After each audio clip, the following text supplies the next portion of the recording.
श्री सद्गुरु परमात्मने नमः। 27वां सर्ग।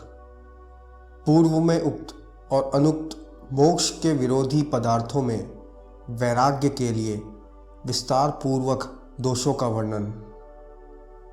श्री रामचंद्र जी ने कहा, मुनिवर और सुनिए, वस्तुतः अत्यंत अरमणीय पर जब तक विचार नहीं किया जाता है तब तक रमणीय सा मालूम पड़ने वाले इस जगत में जिस पदार्थ के प्राप्त होने से चित्त में शांति अर्थात पूर्ण कामता प्राप्त हो, वैसा कोई भी पदार्थ मेरी समझ में नहीं आता। विचार कर देखिए, बाल्यावस्था विविध प्रकार से कल्पित क्रीड़ा कौतुक में ही बीत जाती है, उसमें चित्त की स्थिरता का लेश भी नहीं रहता। तदुपरांत यौवन पदार्पण करता है। यौवन में चित्त रूपी मृग स्त्री रूपी गुफाओं में ही जीर्ण हो जाता है, उसमें भी चित्त में शांति नहीं रहती। तदनंतर वृद्धावस्था को प्राप्त होने पर शरीर जीर्ण शीर्ण हो जाता है, उस समय भी शांति नहीं रहती। यो पुरुषार्थ साधन शून्य, अतएव व्यर्थ आयु बिताने से मनुष्यों को केवल दुख ही दुख प्राप्त होता है, सुख शांति का कहीं लेश भी नहीं है।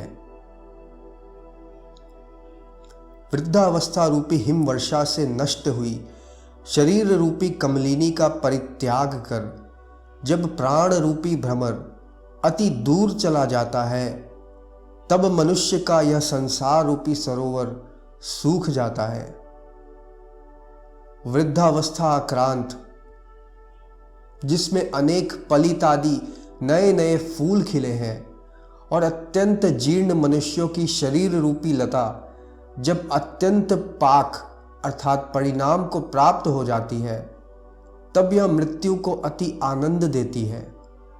अर्थात जरा जीर्ण शरीर को देखकर मृत्यु को बड़ा आनंद होता है, यह भाव है। इस लोक में तृष्णा रूपी नदी निरंतर बहती है, वह अपने प्रबल वेग से संसार के संपूर्ण अनंत पदार्थों को निगल गई है और संतोष रूपी तटवृक्ष की जड़ों को खोदने में बड़ी दक्ष है। भाव यह है कि संसार के अखिल और अनंत पदार्थों को निगल कर भी इसे संतोष नहीं हुआ है। चर्म से आच्छादित यह शरीर रूपी नौका संसार रूपी समुद्र में सुख दुख रूपी तरंगों से व्याकुल और हल्की होने के कारण स्वयं भी इधर उधर घूम रही है और इसलिए नीचे डूबने के लिए तैयार है। 5 इंद्रिय रूपी मगर भी इसके डूबने में सहायक हो रहे हैं, क्योंकि इसमें बैठे हुए जीव वैराग्य युक्त और धैर्यशाली नहीं है। ऋषि जी, जिसमें तृष्णा रूपी लताएं ही अधिक हैं, ऐसे वन में घूमने वाले ये मन रूपी बंदर काम रूपी वृक्षों की सैकड़ों शाखाओं में घूमकर व्यर्थ ही आयु क्षीण करते हैं, उन्हें फल कुछ भी प्राप्त नहीं होता। अर्थात काम विशाल वृक्ष समान है, वह तृष्णा रूपी लताओं से आच्छादित भी है, उसकी असंख्य शाखा प्रशाखाएं हैं। मन रूपी बंदर फल की इच्छा से उसमें निरंतर पर्यटन करते हैं, मगर उन्हें इच्छित फल की प्राप्ति नहीं होती। महर्षि, जिन्हें आपत्तियों में दुख और मोह प्राप्त नहीं होते, संपत्तियों में जिनके मन में तनिक भी अहंकार नहीं आता, और स्त्रियों द्वारा जिनका अंतःकरण दूषित नहीं होता, ऐसे महान पुरुष इस समय अति दुर्लभ हैं। जब मैं वीरता के उत्कर्ष का विचार करता हूँ, तब मुझे गज घटा रूपी तरंगों से पूर्ण संग्राम सागर को जो तैरते हैं, वे शूर प्रतीत नहीं होते। मैं उन्हीं को शूरवीर समझता हूँ, जो लोग मन रूपी तरंगों से पूर्ण इस वर्तमान देह इंद्रिय रूप सागर को विवेक वैराग्य आदि द्वारा और भावी देह इंद्रिय रूप सागर को मूल अज्ञान के उच्छेद द्वारा भली भांति तैर जाते हैं। मगर ऐसा करना बड़ा कठिन है, क्योंकि उसके उपाय ही दुर्लभ है। किसी की कोई भी क्रिया संसार के आत्यंतिक विनाश रूप फल को देने वाली नहीं है। क्रिया रूपी दुराशा पिशाची द्वारा जिसकी चित्त वृत्ति नष्ट हो गई है, ऐसा पुरुष जिस क्रिया का अवलंबन कर विश्रांति को प्राप्त हो, ऐसी क्रिया कोई नहीं दिखाई देती, क्योंकि तद यथेह कर्म चितो लोकः, अर्थात जैसे इस लोक में कृषि आदि कर्म से प्राप्त उपार्जित स्वर्ग आदि लोक भी क्षीण हो जाते हैं, ऐसी श्रुति है। अतएव कर्म से जो फल उत्पन्न होता है उसका विनाश हो जाता है, ऐसा नियम लोक में देखा भी जाता है। जो महापुरुष कीर्ति से संसार को, प्रतापों से दिशाओं को, संपत्ति से याचकों को और क्षमा, विनय, उदारता आदि सात्विक बल से लक्ष्मी को पूर्ण करते हैं, कभी क्षीण न होने वाले धैर्य से परिपूर्ण ऐसे महापुरुष पृथ्वी में सुलभ नहीं है।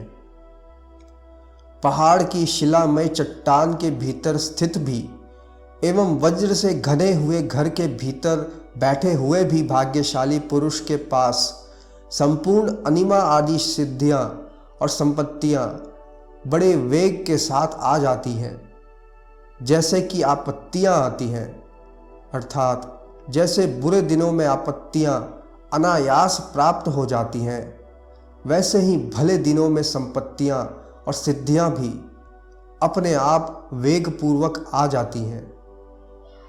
पूज्यवर, भ्रांतिवश पुत्र, स्त्रियां, धन आदि जो संपूर्ण रसायन के समान सुख साधन समझे जाते हैं, मृत्यु काल के आने पर वे पुत्र आदि अति रमणीय भोगजनक विषय कुछ नहीं रहते, परंतु विष की मूर्छा के समान अत्यंत दुखदायी ही होते हैं।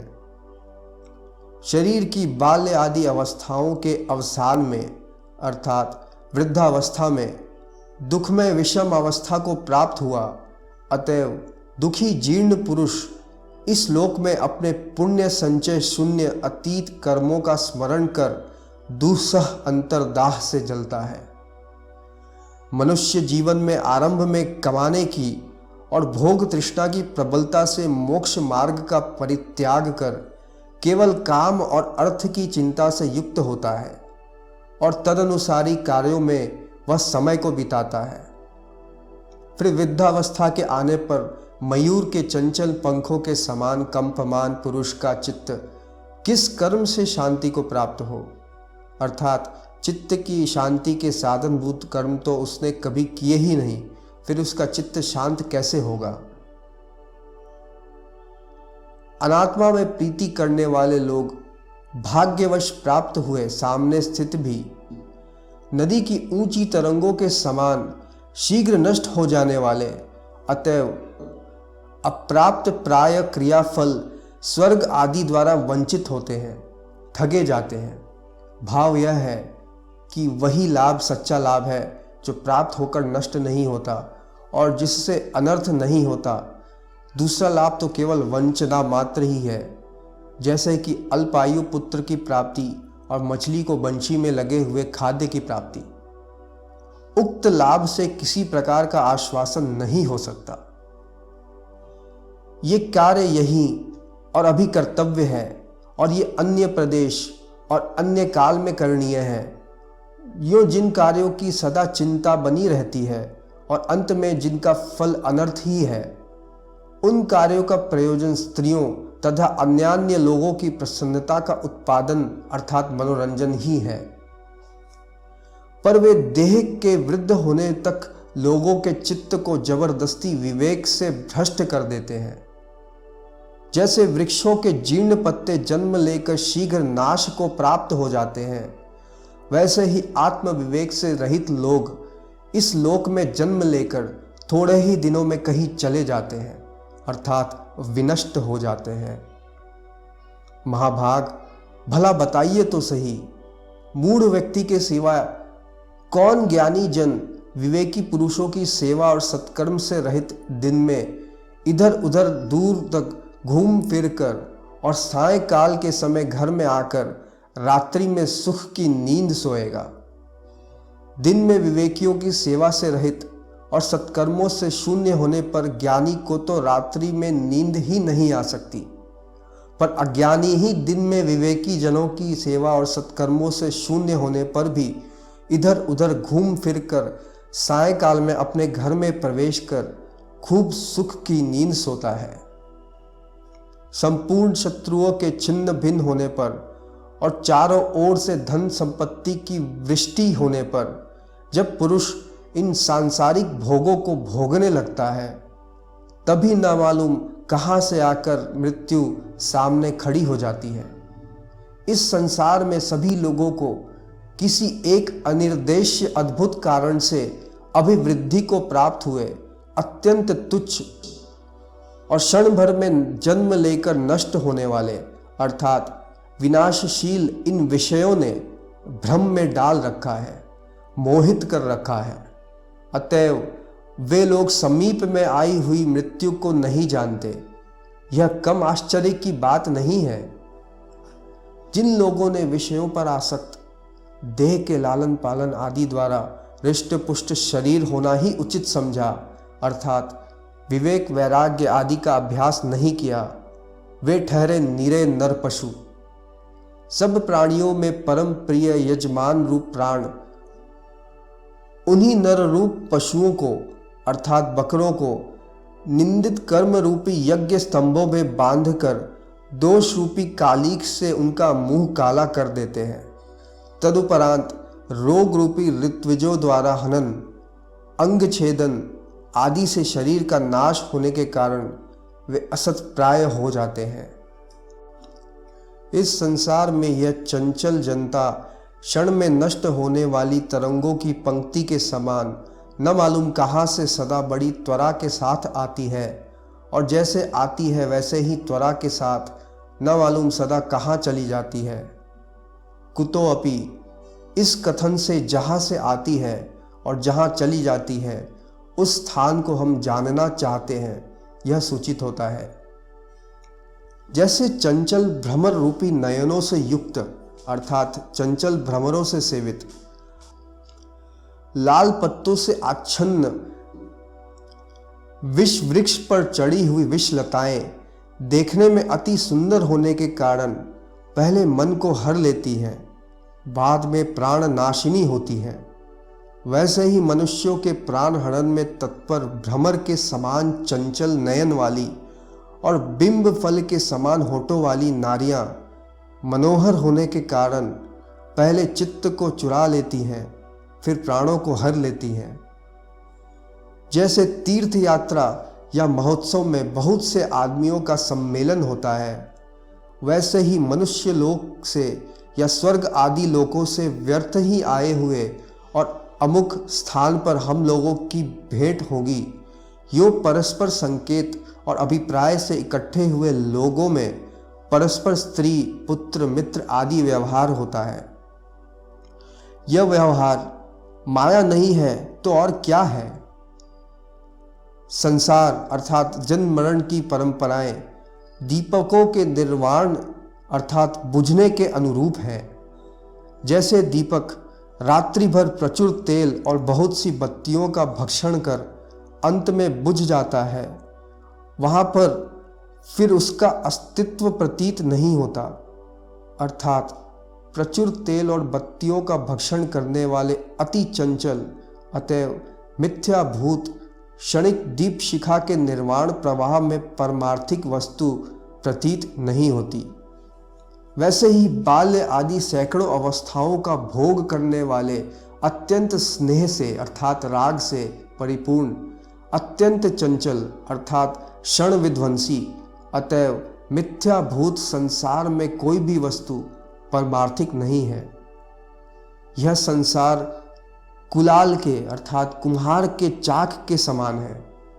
जैसे कुलाल के चाक के खूब जोर से घूमने पर भी असावधान आदमी को यह नहीं घूम रहा है, स्थिर है, ऐसा भ्रम होता है, वैसे ही यह संसार प्रवृत्ति रूप कुचक्र भी लोगों को भ्रम में डालता है वास्तव में है तो यह वर्षा ऋतु के जल के बुदबुदों के समान क्षणभंगुर, पर असावधान लोगों की बुद्धि में अपनी चिरस्थायित्व की प्रतीति करा देता है। जैसे शरद ऋतु में कमल के सौंदर्य, सुगंध आदि गुण शोभा से दैदीप्यमान रहते हैं, किंतु हेमंत ऋतु में वे सब नष्ट हो जाते हैं।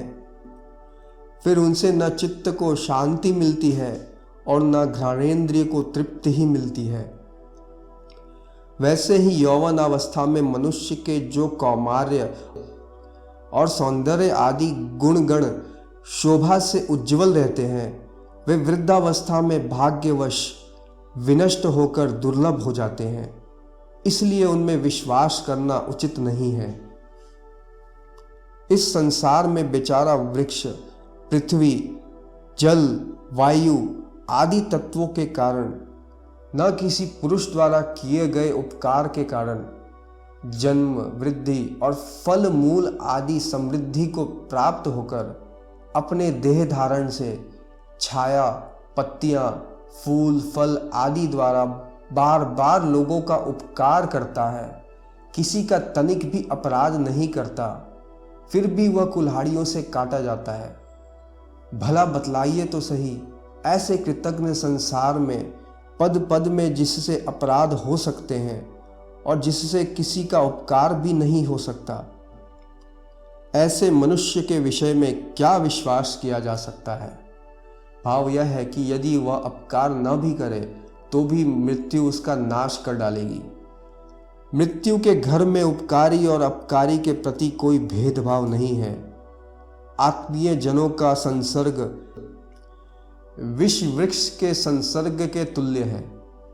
देखिए ना, विष वृक्ष देखने में बड़ा सुंदर लगता है और आत्मीय जन भी आपाततः अर्थात विचार के बिना सुंदर प्रतीत होते हैं। जिस मनुष्य का विष वृक्ष से संबंध होता है उसको दाह और मूर्छा आदि होते हैं, और आत्मीय जन का संसर्ग भी स्नेह और भोग आदि उत्पन्न करता है। विष वृक्ष जीवन नाश का कारण है और आत्मीय जन भी जीवन के समान प्रिय आत्मज्ञान के विनाश का हेतु है।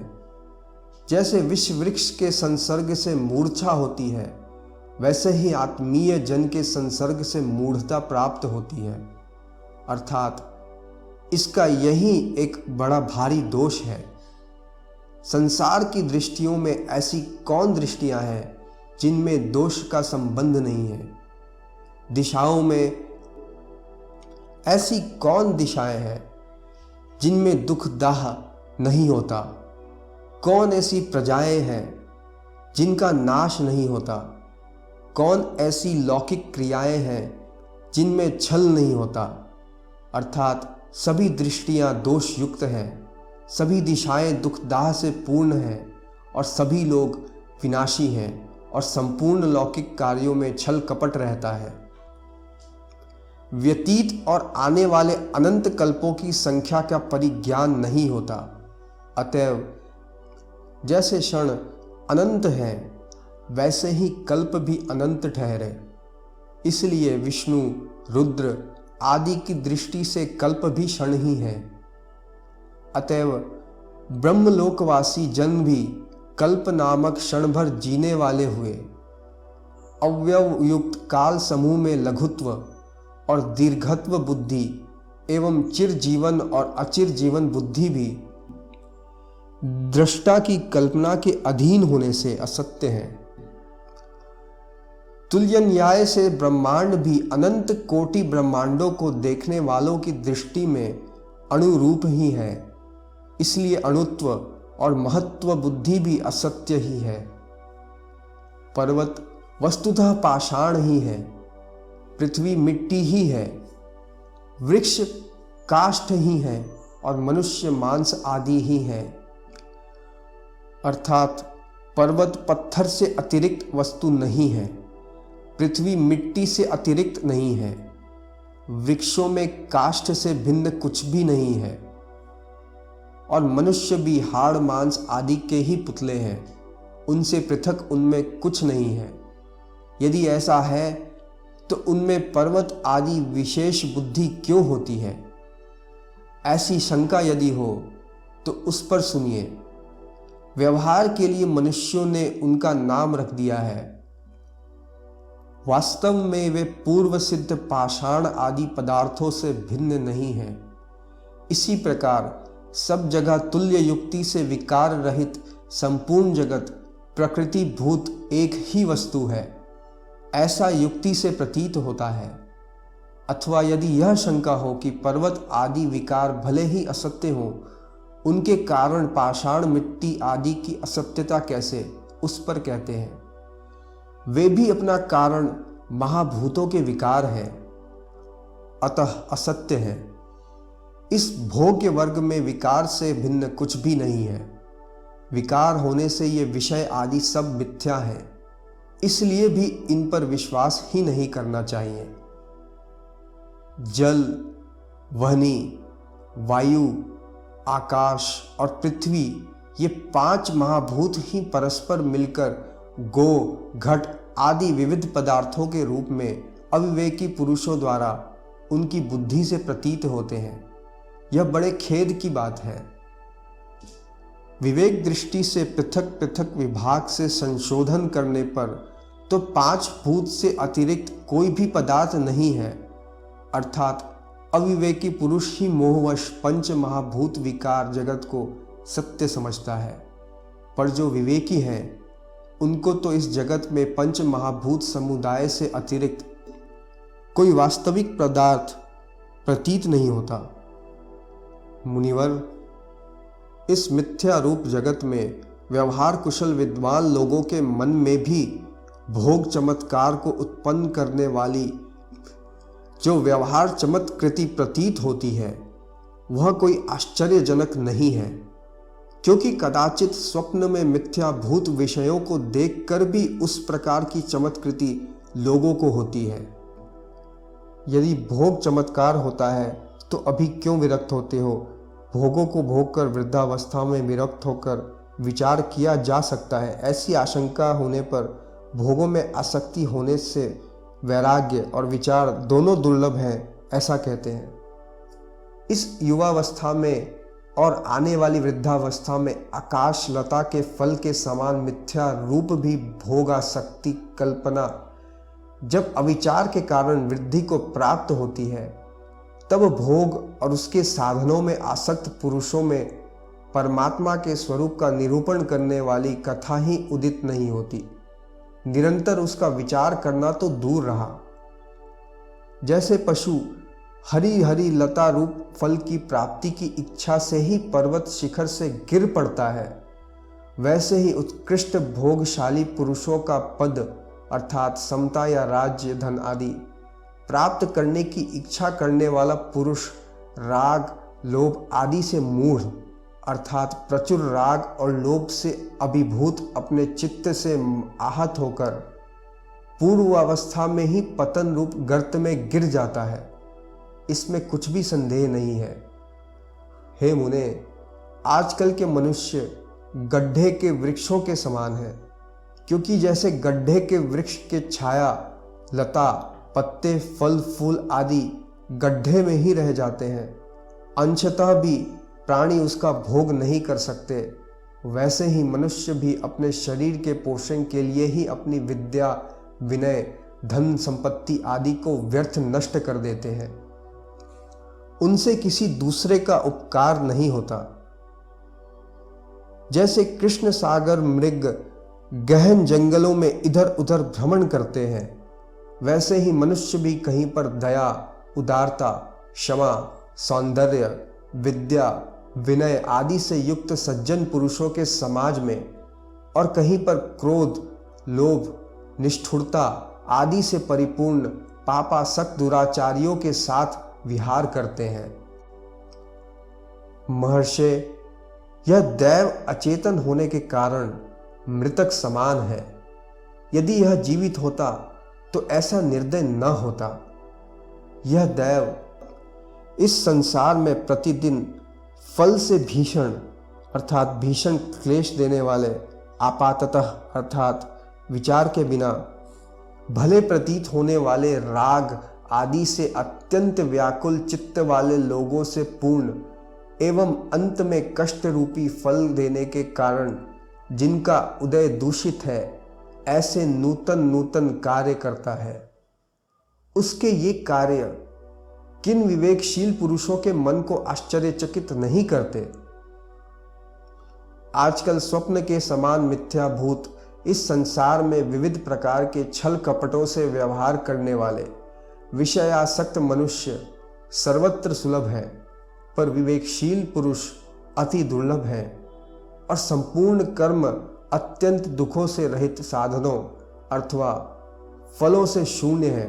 अर्थात ऐसी कोई क्रिया नहीं है जिसके साधन अथवा फल अत्यंत दुख से रहित हो। सभी क्रियाएं दुखमयी ही हैं। मुनिवर, समझ में नहीं आता है कि हम लोगों की जीवन दशा कैसे बीतेगी। 27वां सर्ग समाप्त। ओम पूर्णमदः पूर्णमिदं पूर्णात् पूर्णमुदच्यते पूर्णस्य पूर्णमादाय पूर्णमेवावशिष्यते। ओम शांति शांति शांति।